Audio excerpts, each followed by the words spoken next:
Hello लोगोफोर बड' जब enough' YouTube चेनेलाव बरायबाय आसा खालामो गासैबो मोजाङैनो दङ।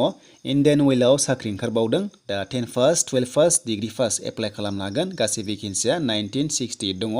दा नोंथांमोना एप्रेन्टिस पस्टआव एप्लाइ खालामनो हागोन कन्ट्रेक्चुअल हिसाबै आरो लास्ट डेटआ 12 सिम थागोन नभेम्बरनि। दा लोगोफोर गोबाव खालामला जों थांसै अफिसियेल वेबसाइटआव। जाय नोंथांमोना चेनेलाव गोदानै फैदोंमोन थ' साबस्क्राइब खालामना लानो हागोन बेबायदि साख्रिनि आपडेट मोनबाय थानो। दा बेनो जाबाय बड' जब इनफ' इउटुब चेनेलाव। दायो लोगोफोर जों फैबाय अफिसियेल वेबसाइटआव। दा अफिसियेल वेबसाइटनिफ्राय नोंथांमोना पर्टेलनिफ्राय बेनिफ्रायनो एप्लाइ खालामनो हागोन आरो लोगोसे PDF फाइलबो नोंथांमोना नटिफिकेसन डाउनलड खालामना लानो हागोन। दायो नोंथांमोना भिडिअनि डिसक्रिपसनाव मोनगोन नटिफिकेसनखौ डाउनलड खालामना लाबानो जाबाय। दा बिदिब्ला जों नायसै फुल अफिसियेल नटिफिकेसन। दा बेयाव डाउनलड जाबाय नोंथांमोना नायनो हागोन। दा लोगोफोर बे पस्टआ कन्ट्रेक्चुअल जागोन नोंथांमोना एंगेजमेन्ट जानानै थानो हागोन। दा बेसेबां मान्थस मावनो मोनगोन बेयाव लिरनाय दंखाजोबो नोंथांमोना नायदो अफिसियेल फुल नटिफिकेसन। बेनिफ्राय नोंथांमोना डाउनलड खालामना लानानै गासैखौ फारि फारि नायफिनबानो जाबाय। दा पस्टआ ओरैबायदि जागोन कड दङ नोंथांमोना कडखौ नायबानो जाबाय। 101 दङ फार्स्टआव। दा बे ट्रेडआनो जागोन। बे पस्टआ लोगोफोर ट्रेड जागोन एटेन्डेन्ट अपारेटर। दा बेयाव नोंथांमोना साइन्सनिफ्राय डिग्री पास खालामनाय जानांगोन आरो साबजेक्टआ फिजिक्स थानांगोन, मेथामेटिक्स थानांगोन, केमिस्ट्रि आरो बे गैयाब्ला नोंथांमोना इन्डास्ट्रियेल केमिस्ट्रि दङब्लाबो एप्लाइ खालामनो हागोन। बेनिफ्राय 12 मान्थस मावनो मोनगोन आरो लोगोसे गुवाहाटियाव दङ भेकेन्सिया। बेनिफ्राय दिगबय दङ, बङाइगाव दङ। नोंथांमोना जेरावनोखि बांसिन भेकेन्सि दङ बेयाव एप्लाइ खालामबानो जाबाय। बेनिफ्राय एसटियाव खमब्लाबो नोंथांमोना URआव एप्लाइ खालामनो हायो आनरिजार्भआव। दा इलिजिबोल जागोन नोंथांमोना मोजां नाम्बार मोनोब्ला थ' साख्रिया जाना फैगोन। बेनिफ्राय पस्ट क'डआ जाबाय 102। जों बेयाव नायनोसै एप्रेन्टिसआनो बेबो। दा बे जाबाय लोगोफोर फिटार। थ' नोंथांमोना जायफ्रा फिटार खालामनाय दङ डिप्ल'मा थ' बे पस्टआव एप्लाइ खालामनो हागोन 10 पास जानानै। बेनिफ्राय 2 इयार्स नोंथांमोना फिटाराव डिप्ल'मा खालामनाय जानांगोन एबा ITI खालामनाय जानांगोन। अब्ला बे पस्टआव एप्लाइखौ खालामना लानो हागोन। बेनिफ्राय गुवाहाटि बङाइगाव नोंथांमोना दिगबय मोनदों। दा बेयाव नायनाय एप्लाइ खालामबानो जाबाय भेकेन्सिखौ नायनानै। दानिया जों 103 पस्टआव फैबाय कड नाम्बाराव। बेनो जाबाय ट्रेडआनो गासैबो। दा बे जाबाय बयलार डिसिप्लिन मेकानिकेल। दा बेयाव नोंथांमोना 3 इयार्स पास खालामनाय जानांगोन। बेनो जाबाय डिग्री।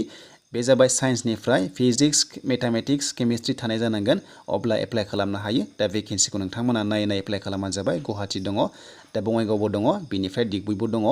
दानिया नाम्बार 104आव फैबाय पस्ट क'डआ। दा पस्ट क'डआ बेनो।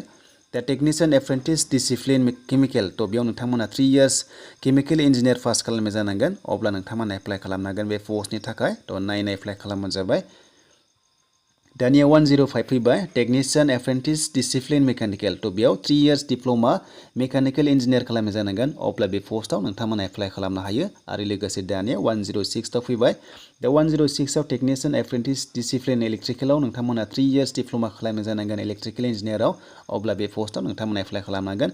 बेनिफ्राय 107आव फैबाय टेकनिशियान एप्रेन्टिस डिसिप्लिन इन्स्ट्रुमेन्टेसन। दा बेयाव नोंथांमोना 3 इयार्स डिप्ल'मा खालामनाय जानांगोन इन्स्ट्रुमेन्टेसनाव। अब्ला बे पस्टआव एप्लाइ नोंथांमोना खालामनो हागोन। थ' दानिया 108आव फैबाय। दा बे जाबाय लोगोफोर ट्रेड एप्रेन्टिस। दा बे जाबाय पस्टआ सेक्रेटारियेल एसिस्टेन्ट। दा बेयाव जायखिजाया ग्रेजुवेट जानांगोन BA, BSc, BCom। थ' जायखिजाया मोनथामनि गेजेराव मोनसे थाबानो जागोन।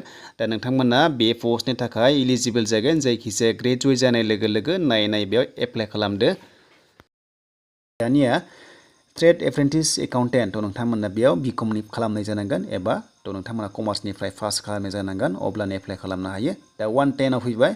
दा बे जाबाय डाटा एन्ट्रि अपारेटर। नोंथांमोना फ्रेसार मोनदों एप्रेन्टिस। दा बेयाव जायखिजाया 12 पास जानाय एप्लाइ खालामनो हागोन। डिप्ल'मा नाङा बेयाव बिनाय गैया।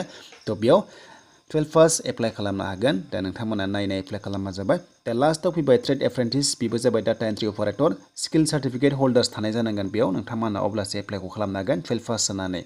दा लोगोफोर बेखिनियानोसैमोन एप्रेन्टिस जागोन पस्टआ गासैबो। दा नोंथांमोना डिउरेसनखौ नायदो 15 मान्थस दङ बेफोराव।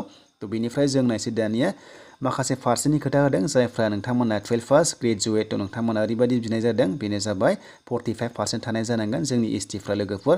नाथाय जेराव पस्टआव ITI थानाय दङ बेयाव ITIआव नाङा, जेबो पार्सेन्ट नाङा। नोंथांमोना जायखिजाया पास जानानै ITI थायोब्लानो एप्लाइखौ खालामना लानो हागोन। नाथाय ग्रेजुवेट आरो 12 पासआव नोंथांमोननि मोननैसो पस्ट मोनदोंमोन बेयाव 45% थानाय जानांगोन जोंनि STफ्रा। अब्लासो एप्लाइखौ खालामनानै लानो हागोन।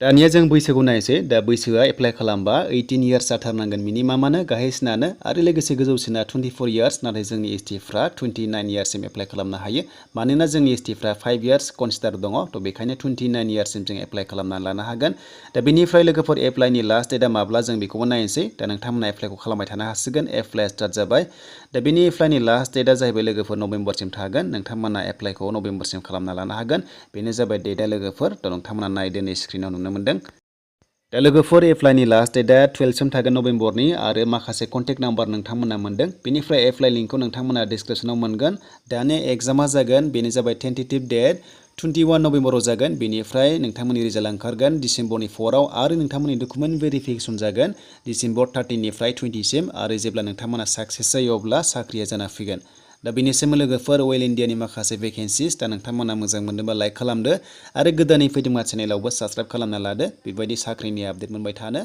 बड' जब इनफो इउटुब चेनेलाव